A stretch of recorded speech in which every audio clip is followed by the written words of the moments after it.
avant de mener une vie sexuelle, avant de goûter à la sexualité, avant de faire des rapports sexuels avec ton partenaire, on dit, il faut quoi? Il faut vous marier. Le péché, ce n'est pas le fait de vivre avec quelqu'un dans la même maison. Non. Aussi longtemps que tu vis avec ta femme, ton mari dans la même maison, ce n'est pas encore la fornication. Non. La fornication intervient que lorsque vous allez toucher à l'acte sexuel. Parce que toucher à l'acte sexuel veut dire que vous voulez consommer un élément de l'alliance sans pour autant conclure l'alliance.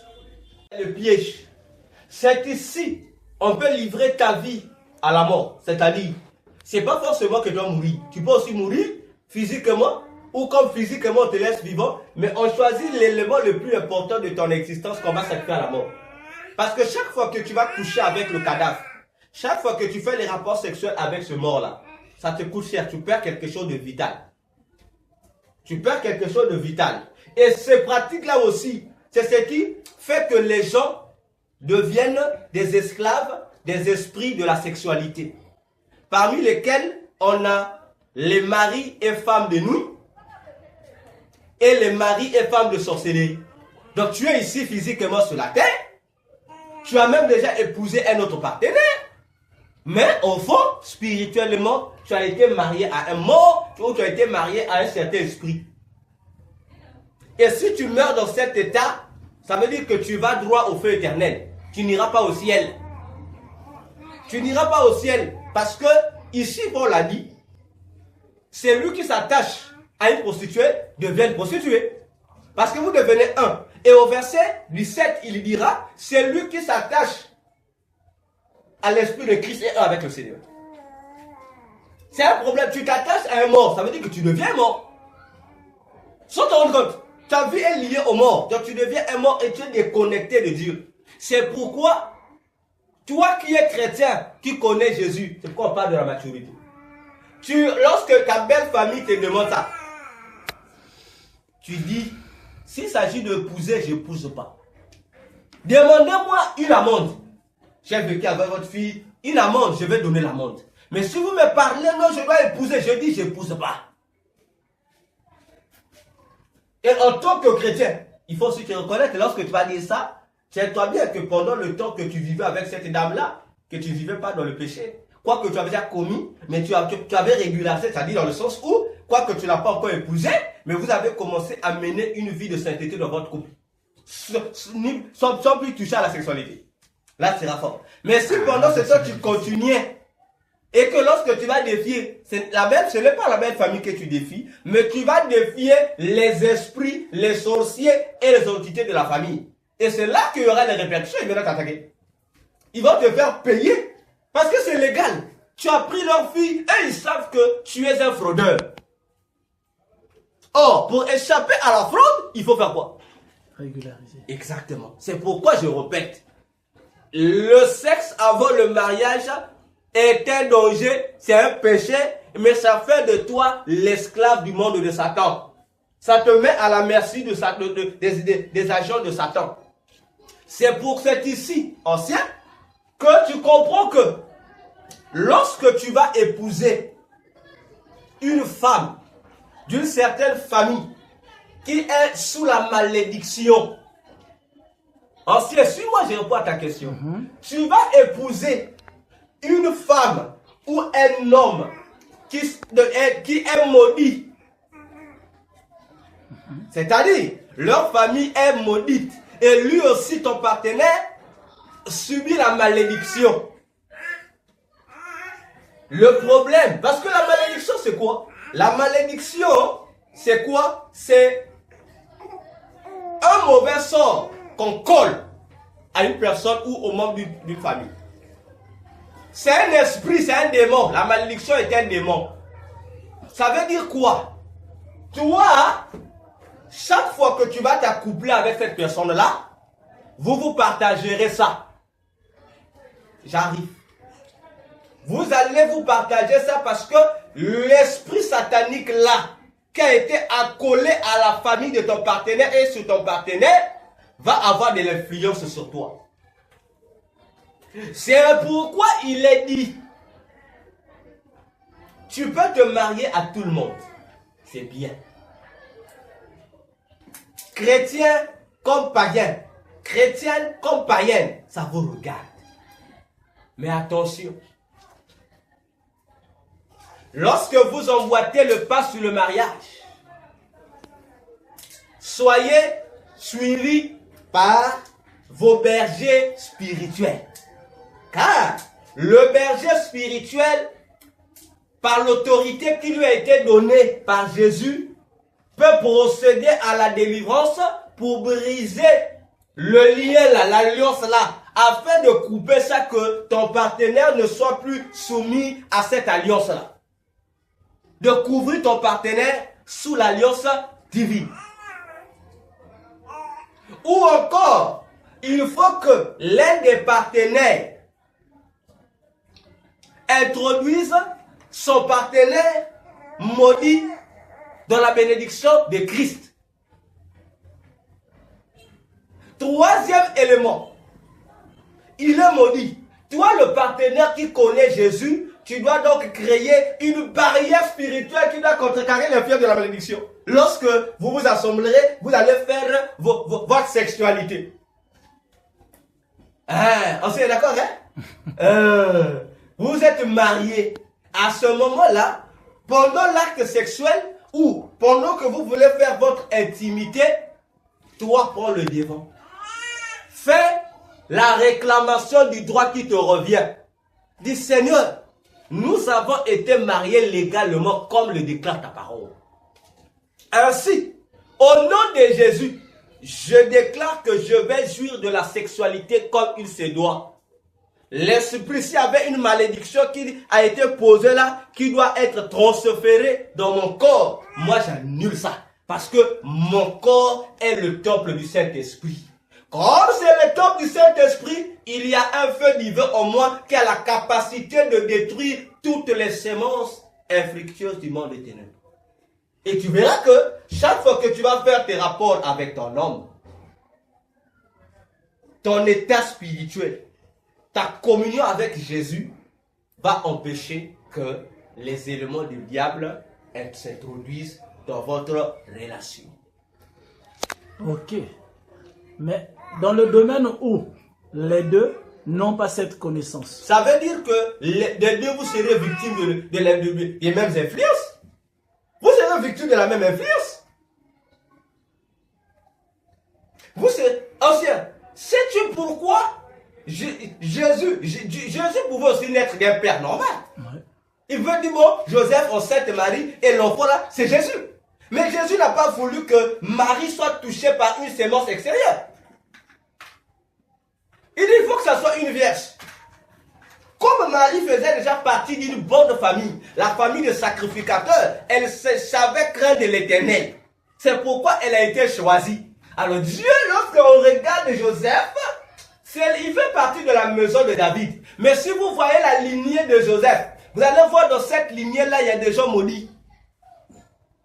Alors Dieu ne va pas permettre que le sang sacré soit mélangé avec un sang impur pour que lui naisse. Non, il se limite à Marie. Il prend sa sainteté, il mélange à la sainteté de Marie pour que lui, Jésus, naisse. Comprenez, ancien? Dieu connaît la génétique. Ancien, j'ouvre la parenthèse. Il faut comprendre le principe de la génétique. La génétique est un principe physique qui permet la transmission des caractères héréditaires d'un père à son enfant et de génération en génération. Ce qu'on parle dit des maladies héréditaires, c'est l'hérédité. Lorsque un enfant naît, il ressemble à son père. Ça veut dire que c'est la génétique qui a agi. La génétique a transféré à l'enfant certains gènes de son père et certains gènes de sa mère. Or, dans les gènes du père, tout comme dans les gènes de la mère, il y a des gènes des parents, des arrières. Voyez-vous? Parce que chaque personne est le produit d'un ancêtre. Et chaque ancêtre, biologiquement, transmet ses gènes. Ça peut être tout de lui. Sans exception. Ça peut être une maladie qu'il avait, il va concerner à tout le monde. Et ça devient, on appelle ça l'hérédité. Et cette réalité de l'hérédité est également spirituelle. Et dans les familles, je le répète, j'avais fait tout un enseignement dessus, ça fait partie de l'une des activités des sorciers. Gérer l'hérédité ou la génétique de Satan. C'est le sorcier qui fait ça dans les familles. Pour faire que les enfants qui naissent dans une famille soient d'office des sorciers, des serviteurs de Satan. C'est pourquoi on parle de la tradition mystique. On parle du culte des ancêtres. C'est géré par la sorcellerie. Parce que chaque membre de famille naît déjà étant sous possession ou domination d'une entité démoniaque.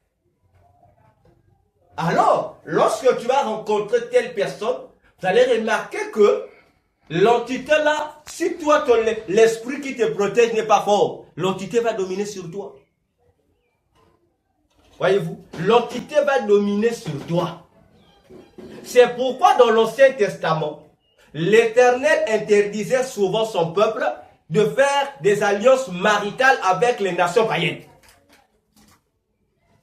C'était pour éviter ces influences-là.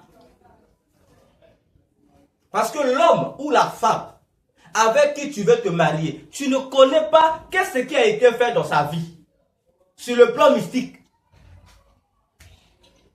Mais lorsque tu t'allies à lui, ça veut dire que vous devez vous partager. Satan aime se partager avec d'autres personnes.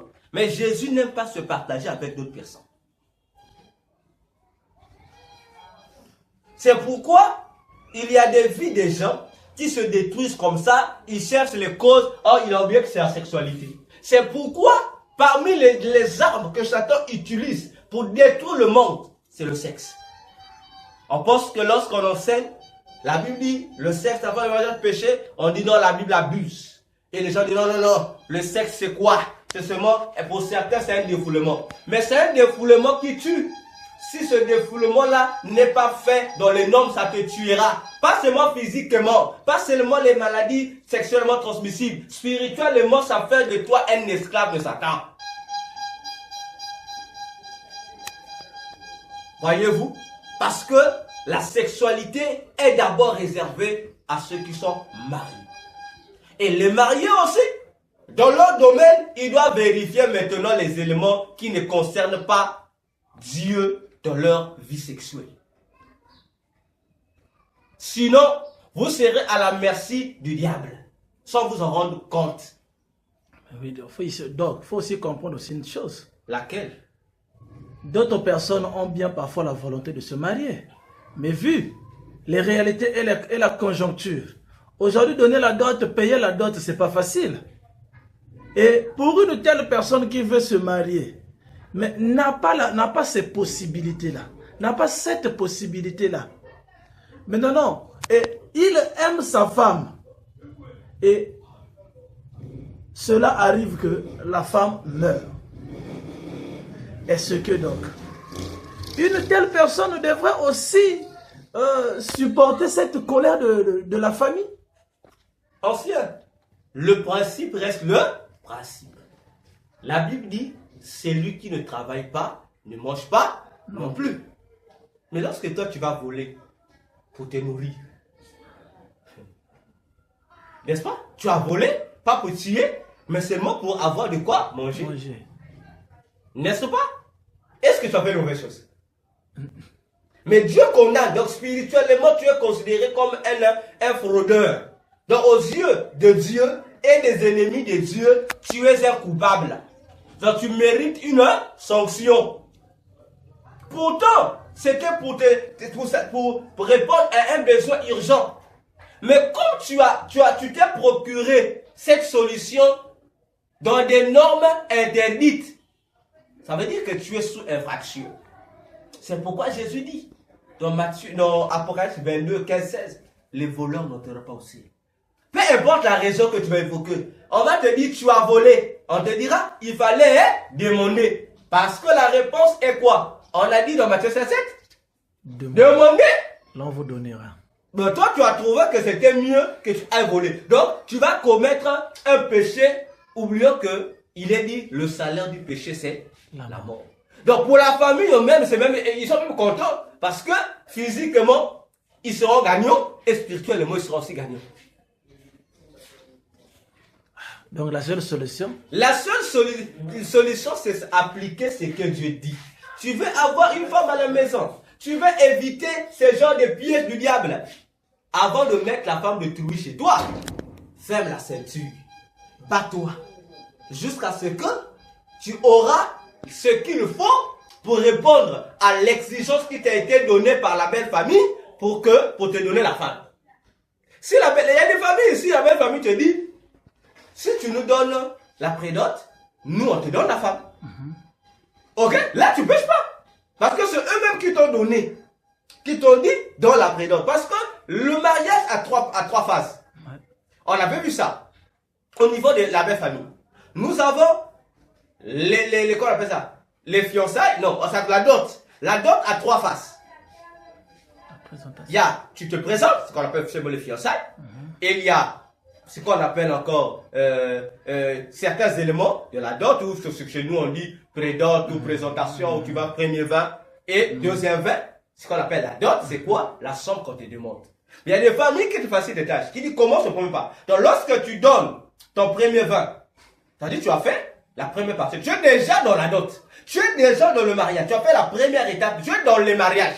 Donc on va plus te considérer célibataire, on t'appelle marié. Et la famille peut te dire d'accord, tu nous dois.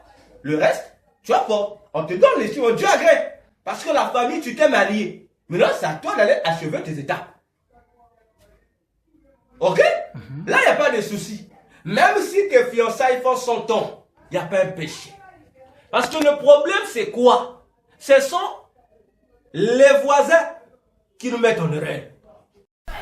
Donc, pour dire mieux, le problème ne sera pas de renvoyer forcément la femme. Parce qu'en renvoyant la femme, tu ne connais pas les réalités qui vont attendre la femme là-bas. Si les parents de la femme vont accepter ou pas.